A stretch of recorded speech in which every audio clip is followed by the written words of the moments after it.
슈퍼전대 시리즈의 10번째 시리즈. 식민지 등지에서 거주하고 있다가 전후 일본으로 추방당하여 일본 사회에 부적응하는 히키하 게샤 및 중국전 유고와 문제를 모티브로 하여 가족과 이별한 아픔을 테마로 잡은 슈퍼전대다. 초신성 플래시맨은 시공전사 스필반이라는 강력한 경쟁자와 초인기작인 전격전대 체인지맨의 후속작이라는 핸디캡을 안고 시작했지만 30년이 넘은 지금도 팬미팅이 작게나마 매년 열리는 이 작품에 대해 일본에선 오히려 인기가 없었다. 체인지맨에게 완전히 밀렸다는 평가는 지나치게 가혹할 뿐 아니라 객관적 근거도 매우 부족하다. 스즈키 타케유키 프로듀서에 따르면 나가하마 다다오에게 배운 대로 작품을 만드니 초전자 바이오맨과 전격전대 체인지맨은 아군보다 적군 측의 드라마가 강해져 버린 것에 대한 반성으로 이번엔 아군 측의 드라마를 크게 강화했다고 한다. 예를 들어 중반부에 등장한 반플래시 현상 같은 설정이 비극성을 강조한다. 이 설정에 대해 중간에 추가된 설정 아니냐는 억측이 있는데 이런 억측은 부모를 찾은 유일한 멤버가 단 한 명인 것에서 근거한다. 하지만 오히려 스토리 초안은 한 명도 부모를 못 찾는 것이었으며 멤버들의 부모나 가족에 대해서는 완전히 미궁으로 남겨둘 생각이었다고 한다. 아군 쪽의 드라마가 강화되었지만 적군의 드라마도 다른 스즈키 타케유키 작품과 마찬가지로 신경을 썼다. 슈퍼전대 시리즈 사상 최초의 비극 결말을 가진 시리즈이며 슈퍼전대 시리즈 두 번째 작품인 제커 전격대도 스토리의 우울함을 상쇄하기 위해 비권을 투입했다는 것을 생각해보면 당시 시청자들에게 이 결말은 상당한 충격이었을 것이다. 하지만 다이가 반드시 지구로 돌아올 것을 다짐하는 장면에서 그나마 한 줄기 희망의 빛을 보여준다. 설정상 플래시맨 멤버들은 지구 태생의 지구인이지만 자란 곳은 플래시성이기 때문에 슈퍼전대 시리즈 최초의 외계인 히어로라고도 볼 수 있다. 또한 이 때문에 슈퍼전대 시리즈 최초로 멤버들의 이름이 일본식 이름이 아닌 전대라는 타이틀도 가지고 있다. 이 덕분에 한국어 더빙판에서도 멤버들의 이름은 변경 없이 거의 그대로 유지되었다. 멤버 개인의 파이팅 포즈가 매우 특별하게 등장하는 전대이기도 하다. 검은 배경에 개인의 프리즘을 크게 띄우고 잔상효과까지 적용한 상당히 화려한 포즈라 그 자체도 임팩트가 큰데다 진을 제외한 다른 멤버별 위에서 3회로 등장이 적었던 것도 그 임팩트를 더 크게 각인시켰다. 전작인 체인지맨의 개개인 파이팅 포즈에서는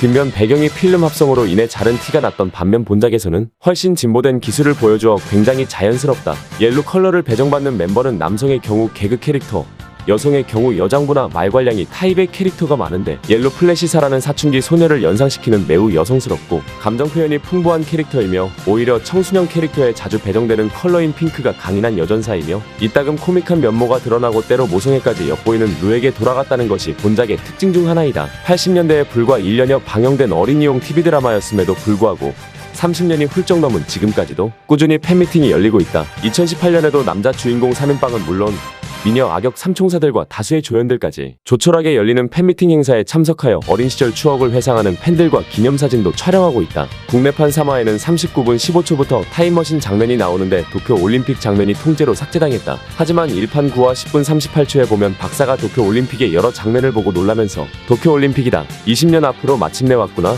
라면서 환하게 웃는다. 껄껄 호탕하게 웃으면서 다른 장면으로 전환되는데 국내판에는 도쿄올림픽을 도쿄올림픽이라 말할 수 없던 한국인 강 박사가 놀란 표정으로 두리번거리다가 스킵된다. 먼저 국내에 첫 번째로 수입된 전대물이며 최초로 수입되었을 당시에는 슈퍼전대 시리즈 같은 컨셉의 특촬 드라마가 매우 신선하게 여겨졌고 당시 VHS 보급과 대여점 시장이 문화 트렌드 중 하나로 성장하던 시기와 맞물려 폭발적인 인기를 자랑했다. 공중파 방영이 아닌 VHS로 이 정도의 파급력을 자랑한 콘텐츠는 매우 드물며 80에서 90년대 유년 시절을 보낸 성인이라면 대부분 이 작품을 보며 자랐다고 해도 과언이 아니다. 당초 대형 팬더는 흥행을 자신하지 못해 국내에 들여왔고 기록적인 흥행을 보이자 나머지 전편을 수입하면서 발매하였다. 이에 탄력받아 바이오맨, 마스크맨 등의 슈퍼전대물과 스필반 같은 메탈 히어로물을 수입 제작하기도 했으며 다른 제작사에서도 후레시맨의 대박에 자극을 받은 나머지 후발주자로 울트라맨 시리즈들의 타 작품들도 함께 수입되는 계기가 되었다. 후레시맨이 얼마나 대박이었나 하면 대형 팬더에선 후레시맨 작품 하나만 가지고 당대에 무려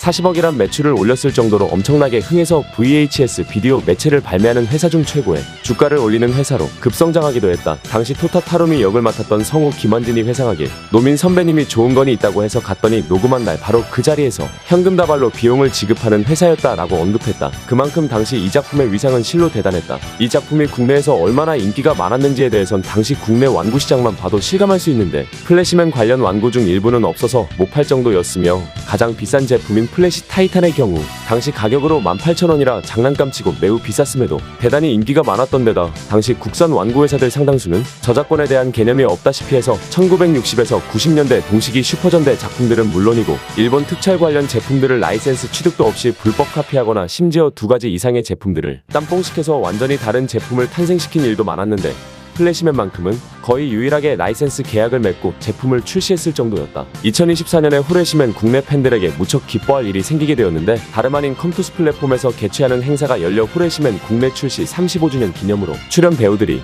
내한을 하기로 결정된 것. 일시는 4월 20일이며 옐로 후레시 역 나카무라 요코를 제외한 4명의 원년 멤버들과 레이 네펠 역 하기와라 사요코, 우르크 역 나가토 미유키, 키르트 역 코지마 유코가 출연한다. 그리고 사카오라 역의 성우 나카타 저지가 시크릿 게스트로 내한했다고 한다. 성우 김혜성의 사회로 행사가 진행되었으며 국내판 레드 후레시 성우인 김한진도 출연하였으며 본 무대엔 나오지 않았지만 국내판 사카오라 성우 노민도 사인회 중 나카타 조지와 만나 담소를 나누었다고 한다. 타루미 토타는 2024년 1월 17일 날짜로 근황올림픽 인터뷰에 출연하여 근황을 전했다. 플래시맨으로 이름을 날렸으나 그 이후로는 배우 활동이 뜸해지고 모델 활동이나 직장을 다니며 생활했다고. 몰래 온 손님 격으로 블루 플래시 역의 이시와타 야스히로가 깜짝 출연했는데 플래시맨 이후로도 타루미 토타와 오래도록 인연을 유지하고 있다고 한다. 현재는 제빵 사업을 하고 있으며 타루미 토타가 빵을 좋아하여 이시와타 야스히로의 가게에 자주 들른다고. 끝으로 적게는 30대 많게는 50대가 되었을 그 시절에 청소년들에게 무언가를 잘하고 못하고는 오롯이 자기 자신에게만 달린 것이니 스스로 최선을 다하는 것이 가장 중요하다고 덧붙이면서 인터뷰를 마무리했다. 우에무라 키아치로는 국내 유튜브 채널에서 인터뷰를 진행한 적이 있었는데 자신의 배역이었던 다이를 맡은 장정진 성우의 근황을 질문했다가 그의 부고를 답으로 들었을 때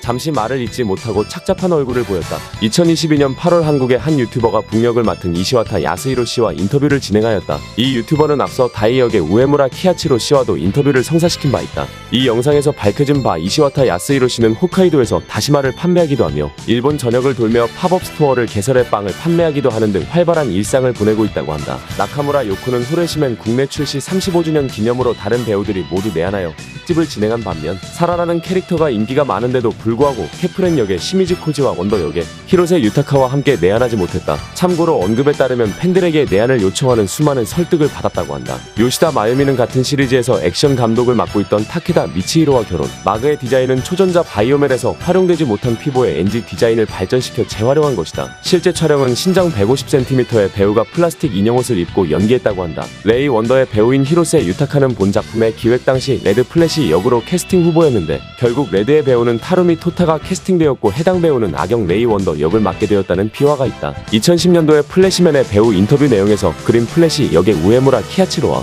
누가 먼저 히어로가 될까 경쟁했었다고 우에무라 본인이 인터뷰에서 밝히기도 했다. 또한 해당 배우는 초수전대 라이브맨의 닥터 캠프, 조인전대 제트맨의 제왕 트란자, 오송전대 다이레인저의 마토바 진 역을 맡았고 사카오라의 배우인 나카타 조지와 가르단 역의 오카모토 요시노리하고는 2년 후 동료 관계로 만나게 되었다. 레이 네펠은 악당인데도 굉장한 미모를 자랑해서 당시에 TV로 비디오를 보던 꼬꼬마들이 전대물 용사들보다 네펠을 응원하기도 했다. 우르크의 배우인 나가토 미유키가 고소공포증이 있었기 때문에 우르크의 점프씬은 모두 옐로 플래시의 슈트 액터인 아카다 마사토가 해내고 있던 것을 DVD 출시 기념 인터뷰에서 증언했다.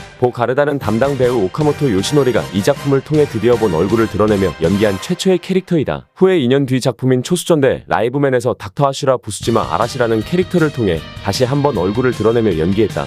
가르단이 상당히 늦게 등장한 데에는 이유가 있었다. 담당 배우 오카모토 요시노리는 전작 체인지맨에서 자신이 맡은 부관 부바의 최후 장면을 촬영한 직후 교통사고를 당해 한동안 입원해 있었다. 이 때문에 플래시맨에서는 큰 부담이 없는 영웅 타이탄으로 잠깐 나온 뒤 한참 지나서야 등장할 수 있었다. 바오라는 여담으로 무기인 사용하는 낫은 전년도 작품인 전격전대 체인지맨에서 대성단 고주마에 간부인 부관 부바가 사용하는 낫을 재활용한 것이다. 롤링 발카는 여담이지만 촬영용 소품이 크고 무거웠고 포신을 회전하는 것도 슈퍼전대 시리즈 필살무기 중 역대급으로 힘들고 어려운 작업이 요구되었다고 한다. 그래서인지 이후로도 이렇게 포신이 회전하는 무기는 나오지 않았다. 플래시킹은 합체를 완료한 후 공중에서 착지하는 연출과 슈퍼 코즈모 플래시 연출의 촬영 방법이 황당한데 크레인에 연결된 피아노 줄에 매달린 채 20m 이상의 고도에서 촬영했기에 슈트 액터였던 쿠사카 히데아키의 언급에 따르면 굉장히 무서운 경험이었다고 한다. 피아노 줄이 끊어져서 추락사할까봐였다고. 특히 슈퍼 코즈모 플래시의 공중회전 연출의 경우 우려먹기라고 하지만 꽤 높은 고도에서 슈트를 입은 채로 공중제비를 돌아야 했다. 탱크 코만도의 주행 연출은 처음으로 RC카 방식을 도입하여 촬영하였는데 평지에서만 촬영되었던 종래 촬영 방식과 달리 굴곡 있는 지역에서도 달릴 수 있게 되면서